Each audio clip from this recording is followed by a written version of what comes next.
Nikuambieni ni watu gani ambao huteremkiwa na mashaitani? Tanazzalu ala kulli afakin athim. Mashaitani huwateremkia wazushi wenye madhambi. Wa kwanza ni kuhani. Hawa makuhani mara nyingi sana hawa huteremkiwa na mashaitani. Wakiteremkiwa na mashaitani hawa wanasema eti Mungu kanitokea au Bwana Yesu kanitokea. Hata hili lipo kwa Waislamu sana baadhi yenu. Unakuta mwanadamu wa Kiislamu anasema mimi nina ruhani. Ruhani yangu mimi nikikaa huwa nikiota kitu kinatokea kweli. Nina ruhani linapanda huwa linasema linataka kuwa lipangishwe ili lifanye mambo. Kama wewe una hilo lijini alafu nakwambia ni ruhani, wewe ni shaitani na wewe upo kwenye likundi la wazushi wenye madhambi mengi. Hal unabbiukum ala man tanazzaluhum shayatin? Hapa ndio nafasi tupo. Na kila mmoja hapa nisikilize vizuri sasa.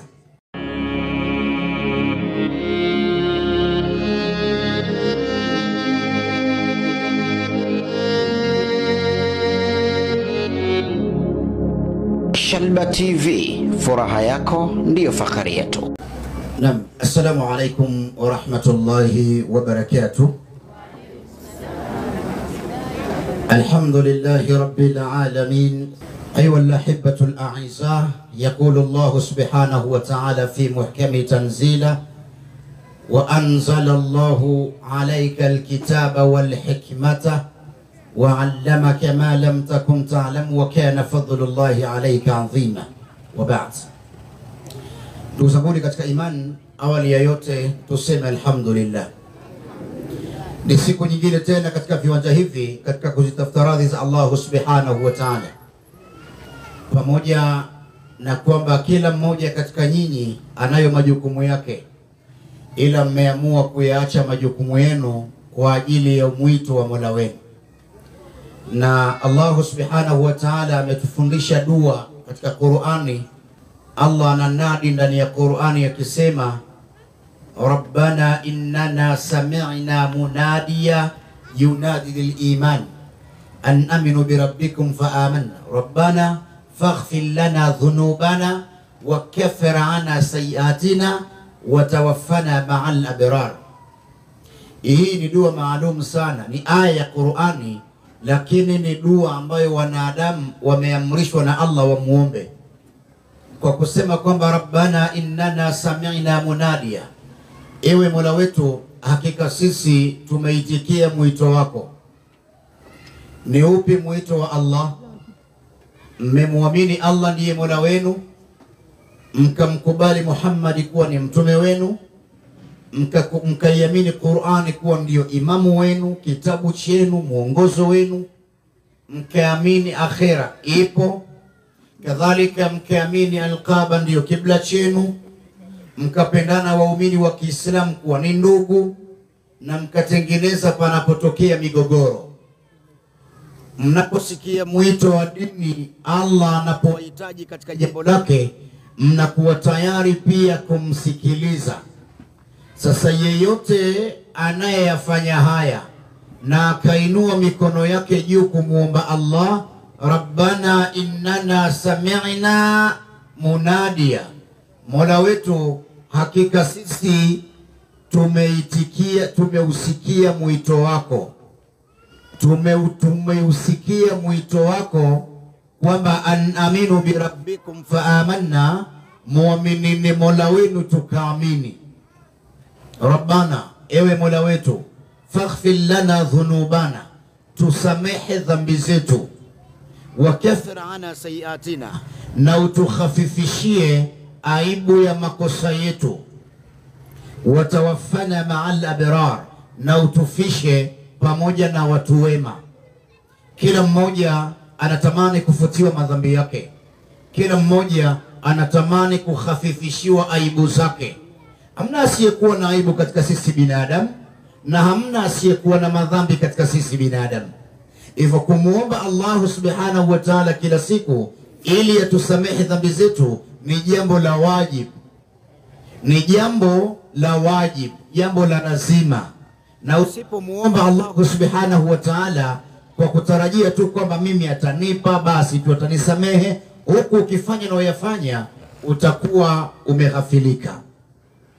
Leo ndugu zangu katika imani, kuna mambo mawili ambayo nataka niwajuze, na kila mmoja awe na subra katika kusikiliza.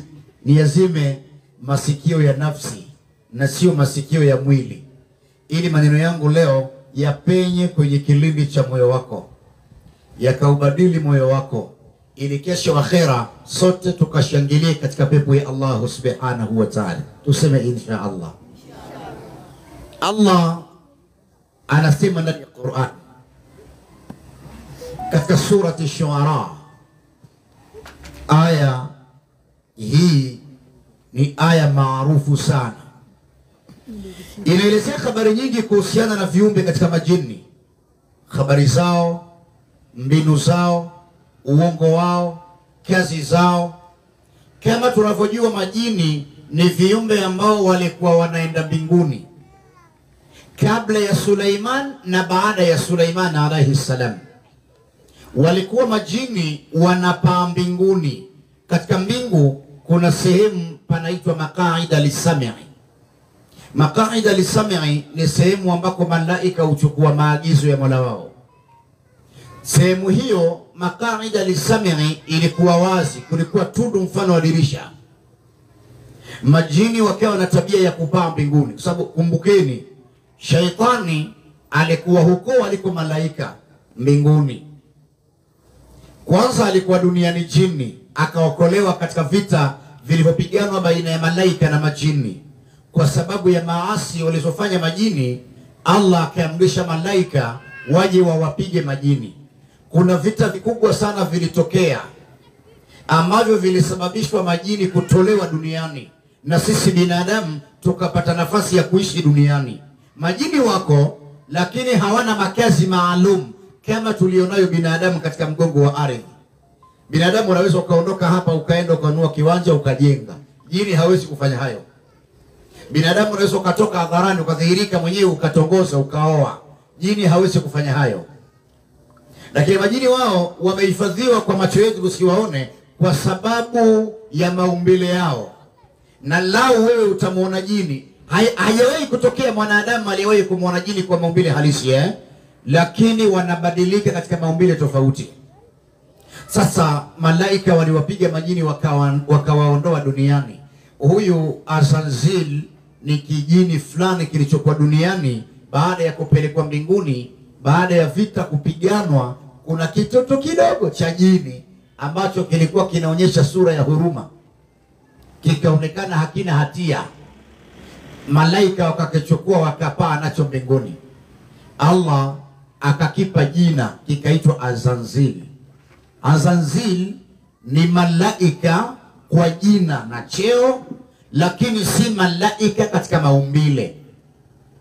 Mambo yalienda kama yalivyokuwa. Allah akaumba binadamu aliposema inni ja'ilu fil ardi khalifa, kwamba mimi nataka kujalia mtawala katika ardhi. Malaika wakamwambia Allah, ataj'alu fiha ma yufsidu fiha kudima, unataka kujalia kiumbe kingine kitakachofanya madhambi kikamwage damu? Allah akawaambia, inni a'lamu ma la ta'lamun, mimi najua msichokijua nyinyi, najua msichokijua nyinyi. Malaika wakasema, subhanaka la ilma lana illa ma 'allamtana, Mola wetu umetakasika, sisi hatuna ilmu ila uliotufundisha. Malaika hawajui chochote ila kile walichofundishwa na Allah. Wakatubia, wakaomba msamaha, pamoja na kwamba hawa malaika ni maasumin, hawakosei, lakini kitendo cha wao kuingilia kauli ya Allah kwa kusema kwamba Allah ataleta viumbe ambao duniani watakaomwaga damu na mauaji na maasi mengi, Allah akasema mimi najua msichokijua nyinyi. Baadaye aliumbwa Adam. Historia pana hii, shaitani kakhalifu amri pale Mwenyezi Mungu alipotoa amri malaika wamsujudie Adam. Fasajadu, malaika wote wakasujudu illa Ibilisa aba wastakbar. Ibilisi akakataa, akajitakabbar, akajiona bwana mkubwa. akaulizwa, kwa nini wewe hujatia amri yangu? Kwa nini hujakisujudia kile nilichokitolea amri? Huyu Azazil akasema, inni khairu minhu, mimi ni bora kuliko yeye. Umeniumba kutokana na moto, huyu umemuumba kutokana na udongo. Allah akakasirika, tena hasira ambayo hakuwahi kukasirika kabla ya hapo mfano huo, na hajawahi kukasirika kama hivyo mfano huo. Ndio maana akamlaani Ibilisi. Ibilisi kalaaniwa, katupwa ardhini. Alipotupwa ardhini, akakusanya wafuasi katika majini, kwa sababu katika vita vile kuna majini walitupwa baharini, kuna majini walitupwa misituni, walikimbilia huko, kuna majini walikwenda kwenye miti mikubwa, wengine wakaenda milimani kwa kuogopa vita vilivyokuwa vikubwa. Sasa Ibilisi alipokuja, alikusanya majini ili apate kikosi, akaanza kuwa yeye ndo mtawala, akawa anawapa kazi. Miongoni mwa kazi walizokuwa wanafanya majini ni kwenda mbinguni. Wanaenda mbinguni, wanasikiliza habari za huko. Wakienda wakisikiliza habari za huko, wanakuja duniani, wanaleta uongo, wanatunga vitabu vya uongo ili kuwapotosha watu. Tumsalie Mtume. Sasa basi, hawa majini wanafanya kazi. Baada ya kuona binadamu, Allah sasa kaleta malaika duniani waje wafundishe watu uchawi, kwa sababu uchawi ni kiumbe kama Allah alivyoumba viumbe wengine. Allah akaumba upepo, Allah kaumba maji, Allah kaumba viumbe kama binadamu sisi, kaumba viumbe tofauti. Kila kitu kaumba yeye, na uchawi kaumba yeye. Allah akasema, wattaba'u ma tatlu shayatinu ala mulki Sulaiman. Sasa watu wakayafuata yale waliokuja nayo mashaitani katika utawala wa Sulaiman, katika enzi za Sulaiman. Wama kafara Sulaiman walakinna shayatina kafaru. Sulaimani hakumkufuru Allah, lakini mashaitani ndio waliokufuru. Yuallimuna an-nasa sihr, wakawa wanafundisha watu uchawi. Wama unzila ala almalakaini bibabila Haruta wa Marut, na kile walichokuja nacho malaika wawili, walichoteremka nacho malaika wawili wanaitwa Harut na Marut. Hawa ni malaika wawili, na kisa chao ni kipana mno, sitoelezea kwa sasa maana kitanitupa nje ya mada. Allah akipenda nitakuja kuwaelezea Harut na Marut ili muweze kufahamu kwa nini malaika hawa walikuja duniani, walifanya kazi gani, waliishi vipi na wao ni malaika, na kwa nini wakawa wanafundisha watu uchawi, kadhalika mwisho wao ulikuwaje. Tuseme insha Allah.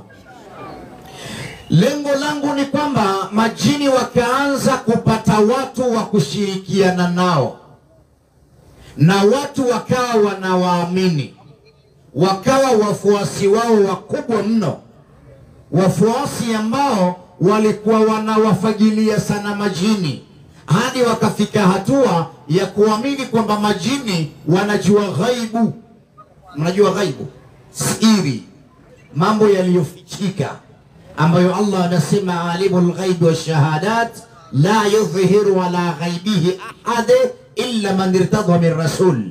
Mjuzi wa siri na dhahir ni Allah, na hakudhihirisha siri kwa yeyote illa man irtadha, ila kwa wale aliyowaridhia, min rasul, katika mitume. Kuna mitume ambao Allah aliwaridhia wajue mambo ya siri, wakayajua. Kwa nini? Kwa sababu binadamu sisi hatuwezi tukayajua mambo ya ghaib, lakini tumeamrishwa tuyaamini, kama alivyosema Allah katika surati al-Baqara. Allah anasema alif lam mim dhalika alkitabu la raiba fihi hudan lilmuttaqin alladhina yu'minuna bilghaibi wa yuqimuna as-salata wa mimma razaqnahum yunfiqun. Kwamba alif lam mim, maana ya alif lam mim, Allahu a'lam bimuradi, Allah anajua mradi wake. Maana yake Allah ndo anajua peke yake. Dhalika alkitabu la raiba fihi, hichi ni kitabu kisichokuwa na shaka, kitabu ambacho hakina shaka ndani yake.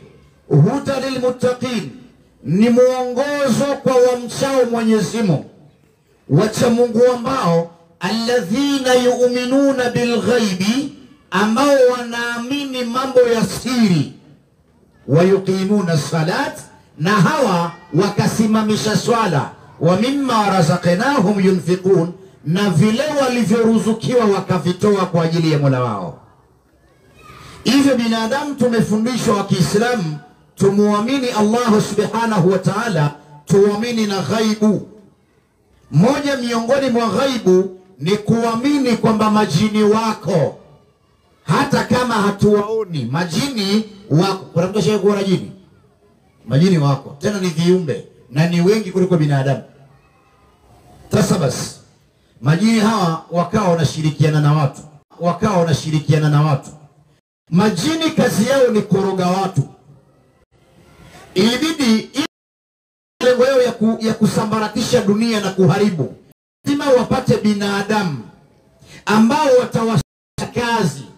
Kuna binadamu mashaitan na kuna majini mashaitan, ambao hao wanafanya kufurun, kwa sababu uchawi ni kufurun. Yeyote anayefanya uchawi anakufuru. Sasa wako binadamu katika majini, na Allah kataja sifa zao kama alivyosema katika suratul Nas, katika suratul Nas, alladhi yuwaswisu fi sudurin nas minal jinnati wan nas. Hii ni dua ya kujikinga kwa Allah. Mwanzo wake, kul a'udhu birabbin nas malikin nas ilahin nas min sharril waswasil khannas alladhi yuwaswisu fi sudurin nas minal jinnati wan nas. Kul, sema, a'udhu birabbin nas, najikinga kwa Mola wa watu, malikin nas, mfalme wa watu, ilahin nas, bwana wa watu, alladhi yuwaswisu fi sudurin, najikinga kwa wale ambao, najikinga kwa Allah kutokana na shari za wale ambao wanaotia wasiwasi katika nafsi za watu, katika vifua vya watu, minal jinnati wan nas. Hawa ni katika majini na watu. Kwa hiyo kuna watu wachawi na kuna majini wachawi, kuna majini mashaitani na kuna watu mashaitani. Hivyo wanasaidiana kazi, na moja miongoni mwa kusaidiana kazi, nataka uelewe hili. Jini hawezi akamfesi mwanadamu akamfanyia uchawi bila ya kushirikiana na mwanadamu, na mwanadamu hawezi akamtupia mtu jini au akamroga mtu bila ya kushirikiana na majini. Moja katika kisa cha Urwa bin Zubair. Urwa bin Zubair alikuwa ni mtu wa dua sana. Alikuwa akimuomba sana Allah kujikinga kutokana na shari za majini na watu. Kadhalika alikuwa akiyakufuru mashaitani na uchawi na maifriti wao. Kuna bwana moja alienda mwishoni mwa mji, katika vichochoro vya mji, akakaa tu mwenyewe katika kiza, anapumzika mwenyewe, ana relax tu katika kufikiria mambo yake. Akasikia kuna majini na watu wamejificha kwenye pango wananongona. Jini mmoja akasema kumtuma jini mwenzake, akamwambia, nendeni mkaniletea Urwa bin Zubair, namtaka sasa hivi. Jini yule bwana anakaa anasikiliza. Jini akaenda kwa yule sahaba, alipoenda akarudi, yule mkubwa wake akamuuliza, vipi, mbona hujamleta Urwa bin Zubair? Akasema, Urwa bin Zubair yupo, lakini pale alipo sasa hivi mimi ningeingia kumchukua, ningeungua na kubaki majivu, hivyo nimeshindwa. Yule bwana akaondoka akamfuata Urwa bin Zubair. Akimwambia Urwa bin Zubair, hivi nusu saa zilizopita ulikuwa unaomba dua gani? Akamueleza dua alokuwa anaomba, na mimi nitakueleza, tuseme inshallah. Akamueleza dua alokuwa anaomba, akasema hii ndio dua nilokuwa naomba kujikinga kwa Allah. Akamwambia basi majini wanakuogopa. Mimi nilikuwa mwisho wa mji katika vichochoro kule, nikawasikia majini wananongona. Kuna mmoja akawatuma waje wakuchukue. Sasa akaja jini ya kukupata, akasema upo sehemu ambako akiingia ataungua, na akiungua atasalia jivu. Hivyo nimewasikia hao majini, naomba unifundishe na mimi hiyo dua. Kumbe majini wanaweza wakachukua binadamu, na haya yametokea sana hata wakati wa Saidina Umar ibn al-Khattab. Wakati wa Umar kuna bwana mmoja alitoka nyumbani kwake. Hichi kisa kimeelezwa kwa upana sana katika kitabu kitabu cha Ruqya kinachoelezea habari za dua, vile vile Ahkamul Marjan fi Ahkamil Jan. Kitabu hichi kinaelezea masala mengi kuhusu majini na tabia zao, na baadhi za dua za kujikinga mwanadamu kwa Allah kutokana na fitna zao. Kuna bwana mmoja alitoka nyumbani kwake akaenda msikitini kuswali alfajiri. Kabla hajafika msikitini, huyo bwana akatoweka, akatekwa. Waliomteka hawajui. Mwisho wa siku akajikuta yupo katika mazingira ambayo si duniani, yupo sehemu tofauti. Sasa akawa hana uwezo wa kutoka kule, kafungiwa, kateswa, katumikishwa kwa takriban miaka 4. Sasa alipopotea mke wake akawa anamtafuta. Mume kaenda alfajiri kuswali, baada kumepambazuka hajarudi, akaenda kumtafuta. Akaenda msikitini, mume hayuko. Akauliza majirani na marafiki, hawajamuona. Akasubiri mchana, hajamuona. Jioni hajamuona. Akasubiri siku ya kwanza, siku ya pili, siku ya tatu. Mwanamke huyu akawa anamtafuta mumewe, lakini hakufanikiwa kumuona. Baada ya kutofanikiwa kumuona huyo mwanamke, akabaki katika kusubiri. Mwezi wa kwanza, mwezi wa pili, mwezi wa tatu, mume haonekani, hajulikani haliko. Kumbuka kipindi kile hata simu hakuna, kwamba utamdip ama please call me. Hamna. Subiri. Akaendelea kusubiri, lakini katika kusubiri kule, huyu mwanamke tayari kuna mahitaji yake anayahitaji, hayapati. Mwanamke anaweza akasubiri kwa takriban miezi kadhaa. Kama mume wake hayuko, ameanza kumtesa huyu. Mwanamke hahitaji tu kula na kuvaa na kufanya ibada. Miongoni mwa haki za mwanamke ni kumkidhia mahitaji yake ya kimwili. Mwanamke anaweza akasubiri kwa takriban miezi 3, na ndio maana eda ya mwanamke aliyetwalakiwa ni miezi 3 na siku 10. Allah kakadiria, kwa sababu mwanamke akizidisha miezi 3, kama sio mcha Mungu, huyu atakuwa dume la mbwa ambalo halilali na mafuta mdomoni, kama sio mcha Mungu kwa sababu kinachomstiri mwanadamu ni ucha Mungu. Mtu anaweza akawa na matamanio, ucha Mungu ukamzuia kufanya hayo matamanio yake, ukamzuia kuendea matamanio. Lakini pamoja na kwamba huyu ni mcha Mungu, ni binadamu pia, ana haki ya kuridhika na kuridhishwa kutokana na haki zake.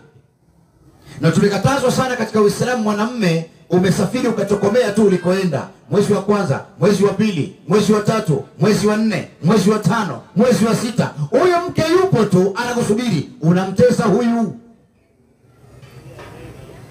Namuomba Allah wanawake wote ambao wanawasubiri waume zao kwa muda mrefu, Allah wazidishie subra. Huyu mwanamke akaenda kumuuliza Amirul Mu'minin Umar radhiyallahu anhu, nifanyeje? Mume wangu mimi ametoweka, sasa hivi ni miezi 4, sijui haliko, na mimi nina mahitaji yangu. Akasema, mume wako amepotea, si ndio? Huna taarifa ya kifo chake? akamwambia msubiri mume wako kwa muda wa miaka 4 na siku 10. Miaka 4. Kama hakutokea kwa muda huo, utakuwa ruksa kuolewa. Ndoa yako itakuwa imesha expire, itakuwa imeisha, na hapo utaolewa na mwanaume mwingine.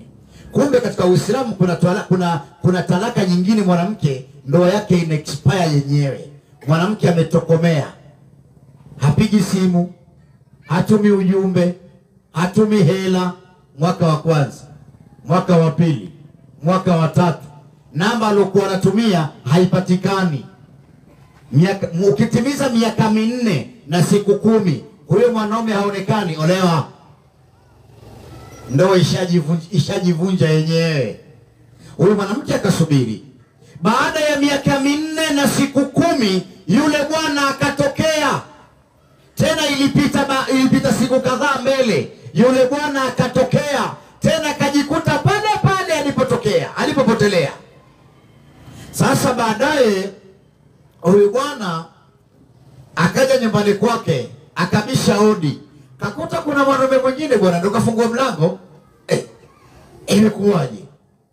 Wewe huyu ni nani? Ni mume wangu. Na mimi? Wewe sio mume wangu tena. Kwa nini?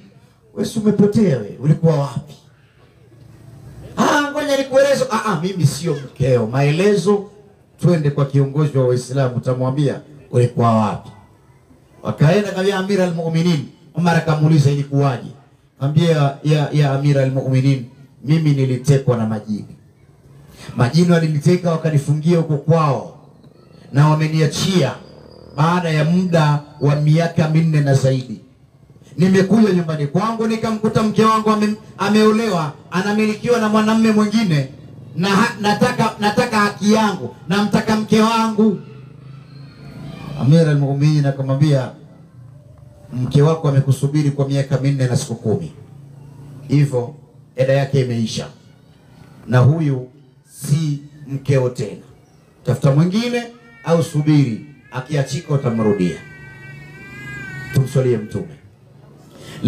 Lengo la kisa hichi ni nini? Kukuambia hivi, majini wanaweza kufanya chochote kwako. Jini anaweza akabadilika akawa mume wako, akaja akakuingilia, alafu ukafikiri aliyekuingilia ni mume wako na sio mume wako. Jini anaweza, wewe umelala, akaja akakuchukua akakupeleka baharini, mkaogelea, mna enjoy.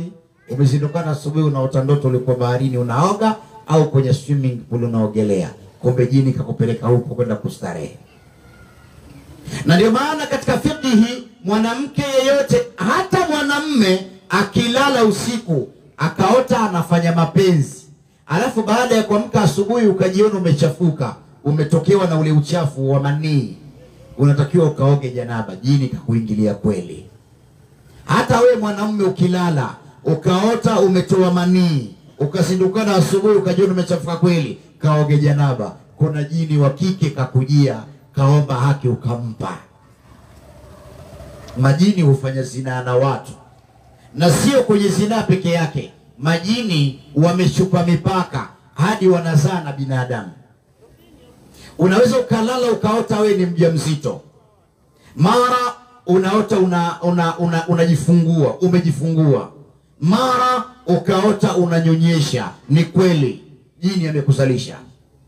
Na mtu wa sampuli hii kwa asilimia kubwa huwa ana tatizo sana kwenye mfumo wake wa hedhi. Unaweza kujikuta mwanamke miezi miwili hupati hedhi, inakuwa ni changamoto. Au wakati mwingine unajihisi upo kwenye ndoa, una mwenza wako, mnafanya shughuli zenu kama kawaida, lakini unapata zile ishara za kuwa na mimba. Dalili zote za mama kijacho unaziona, lakini ukipima hamna mimba. Hii ni ishara kwamba kuna jini na kuchezea.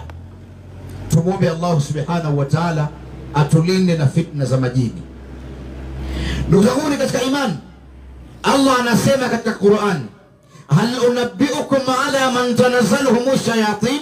Hapa ndio nafasi tupo, na kila mmoja hapa nisikilize vizuri sasa. Nikuambieni ni watu gani ambao huteremkiwa na mashaitani? Tanazzalu ala kulli afakin athim. Mashaitani huwateremkia wazushi wenye madhambi. Yeyote anayeteremkiwa na mashaitani ni mzushi, ana madhambi mengi. Jiulize, wewe unateremkiwa na mashaitani? Unateremkiwaga na mashaitani? Kwa nini? Kuna kitu ambacho inabidi muelewe. Kuteremkiwa na mashaitani kulikozungumzwa katika aya hii, mradi wake sio kupandisha mashaitani kama tulivyozoea. Sio kupandisha mashaitani kama tulivyozoea. Tumezoea mtu akiwa sehemu panasoma Qur'ani anapiga kelele. Tunasemaje huyo? Kapandisha nini? Ndio lugha tulotumia. Huu ni ugonjwa wa mashaitani. Ni vipi kupandisha mashaitani? Kuna tofauti ya kupandisha mashaitani na kuteremkiwa na mashaitani. Kuteremkiwa na mashaitani ni wewe mwanadamu kuwa na ibada maalum au mazungumzo maalum au maelekezo maalum au kukaa sehemu maalum ukafanya jambo lako, akaja jini. Ima akaja kwa maumbile ya kibinadamu au akaja kwa maumbile ya mnyama au joka au mdudu au kitu chochote. Kuna watu wanafanya mawasiliano na majini na wanazungumza nao au kufuata maelekezo ya majini. Jambo lako lolote unalotaka kufanya, wewe lazima utake ushauri kwa majini. Huku ndo kuteremkiwa na mashaitani. Kupandisha mashaitani ni kuumwa. Unaumwaje? Kila binadamu katika ubongo wake ana kifaa kinachoitwa lubu. Hebu tuseme lubu. Lubu ni mufrad na jamu ni albab. Sio balbu. Albab. Albab Allah ameitaja ndani ya Qur'an, wala yatadhakkaru ila ulul albab, na hawazingatii ila wenye akili. Kifaa cha akili ni kifaa cha ufahamu kinachokaa kwenye ubongo wa mwanadamu, kinaitwa lubu. Kila binadamu aliyetimamu anacho. Hichi kifaa ni kifaa maalum ambacho kina control ubongo wa mwanadamu. We dada, kabla ya kuja hapa ukajiuliza maswali, nataka kwenda kwenye muhadhara, ukaingia kuoga, kilichokusaidia ni hicho kifaa lubu. Ukaoga, katia udhu, ukavaa. Yaani akili zile, tuleta akili, si ndio? Ufahamu, kujitambua, kujielewa. Unajua kizuri na kibaya, kipi ufanye, kipi usifanye. Tofauti na mwenda wazimu. Mwenda wazimu anaweza akaondoa nguo hapa tulivyokaa tu, akavua zote na akamwambia nyote hapa wake zangu. Wewe unaweza kufanya hivyo? Uwezi. Kwa nini? Una lubu inayofanya kazi. Lubu yako ikifeli, umelose. Mbili zinakuja, mbili zinaingia. Yanakuwa mwenda wazimu in short. Jini akiamua kukuvuruga, upanda kwenye ubongo wa mwanadamu, anaingia pale, anafika kwenye kifaa kinachoitwa lubu, anakisokota hicho, anakizungusha, alafu anakilaza upande mmoja.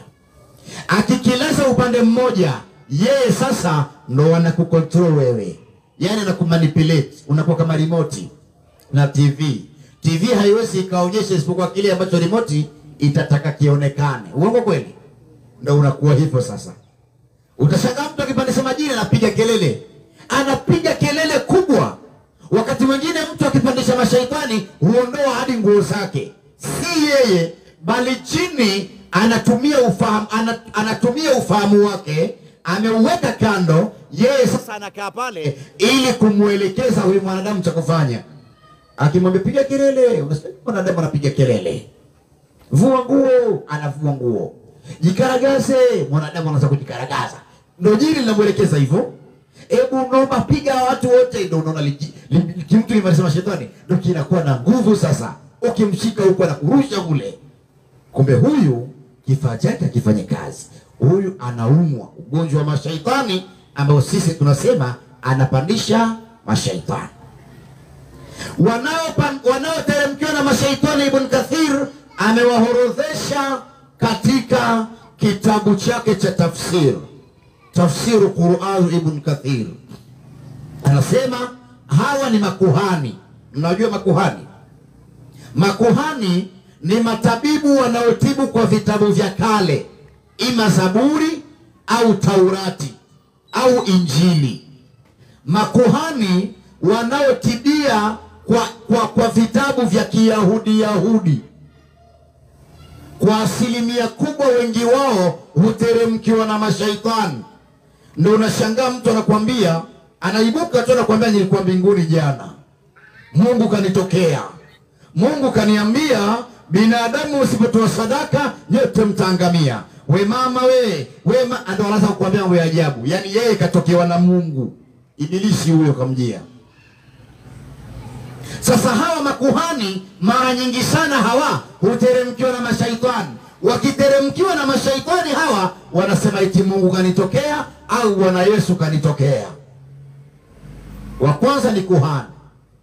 Wa pili ni sahir, mchawi. Mchawi huteremkiwa na mashaitani kwa sababu hawezi akafanya jambo lake mpaka apate maelekezo kwa majini. Tatu, wapiga ramli, watu wa falak, wale wa mahesabu. Anakwambia lete umri wako, niambie una miaka mingapi. Mimi nina miaka 30. Sawa, miaka yako anaanza kutabiria kupitia miaka yako, ramli hizo Au lete majina yako, anachukua majina yako, anaanza kupiga mahesabu, anakuambia nyota yako wewe ni ya punda, utapandwa mpaka ukome. Nyota yako wewe ng'ombe, sasa ng'ombe tena. Nyota yako mashuke. Nyota yako wewe simba. Nyota yako wewe moto. Nyota yako wewe udongo. Uongo mtupu. Hawa watu hawa wanateremkiwa na mashaitani kwa sababu zile elimu ndio zile ambazo Allah anasema yuallimuna nasa sihr. Mashaitani wakawa wanafundisha watu uchawi, ndio zile elimu ambazo wapiga ramli huzitumia. Hawa Ibn Kathiri pia amewataja, na hawa pia wamo katika kundi la wanaoteremkiwa na mashaitani. Wanne, waganga. Waganga wa kienyeji. Hawa wamegawanyika mafungu haya. Kuna mganga ambaye kautafuta uganga kwa ridhaa yake mwenyewe. Kaamua tu mimi nitakuwa mganga, kaenda. Au kadanganywa na jini. Hata hili lipo kwa Waislamu sana baadhi yenu. Unakuta mwanadamu wa Kiislamu anasema mimi nina ruhani. Ruhani yangu mimi nikikaa huwa nikiota kitu kinatokea kweli. Nina ruhani linapanda, huwa linasema linataka kuwa lipangishwe ili lifanye mambo. Kama wewe una hilo lijini alafu nakwambia ni ruhani, wewe ni sheitani, na wewe upo kwenye ile kundi la wazushi wenye madhambi mengi. Na kuna mtu hupewa uganga kwa kurithi. Babu yake alikuwa mganga, bibi yake, mjomba wake, mama yake, kaka yake, dada yake, au yeyote yule katika familia alikuwa mganga huyu. Ameona anakaribia kufa, hamna anayejua, lakini kajiona kazeeka sana huyu, anataka amrithishe mwanao. Ndo kaita kijukuu chake, mjukuu, nikupe siri. Nikupe siri mwanangu. Njoo. Kaingia naye chumbani, kaondoa nguo zote. Hamjawahi kusikia haya? Bibi kaondoa nguo kwa kijana wake. Unajua mimi ni mke wako wa kwanza. Sasa mwanangu naomba njoo. Kibibi kinainama namna hii. Hebu pita huku nyuma yangu, nichungulie. Mimi nakwambia ni ukweli. Tuseme inna lillahi. Aya, usimwambie mtu, sawa? Kesho anamchukua. Nataka huyu mtoto nikae naye mimi. Ndio nakuta bibi linatoka huko mashambani. Ninakuja kumchukua mtoto mjini umpeleke mashambani eti. Sio vibaya mtoto kulelewa bibi yake, lakini inategemea. Linamrithisha, linaanza kumfundisha tabia mbaya, mwisho wa siku linamwacha mikoba. Likifa Toto linakuja linakuwa lichawi balaa. Ghafla tunashangaa mwanao kwa mganga. Kaanza kuvaa kaniki. Kaanza kuvaa vitambaa vyekundu. Na kuna wale waganga wamekufuru, ambao hawa tabia zao ni kukufuru maneno ya Allah. Huku sielezei maana hawa, nitachukua muda mrefu sana. Tubaki hapa. Sasa basi, kama waganga wanateremkiwa na mashaitani, wachawi huteremkiwa na mashaitani, tunarogwaje? Wewe sio mganga, wewe sio mchawi, hujui chochote katika uchawi, wanarogaje au umerogwaje? Kila mmoja lazima atamani kufahamu hili Nataka nikujuze sasa, tuseme inshallah. Mchawi, kama nilivyozungumza awali, mchawi yeyote hawezi akamfikia mtu na kumfanyia uchawi. Lazima awe na mawasiliano au msaada kutoka kwa jini.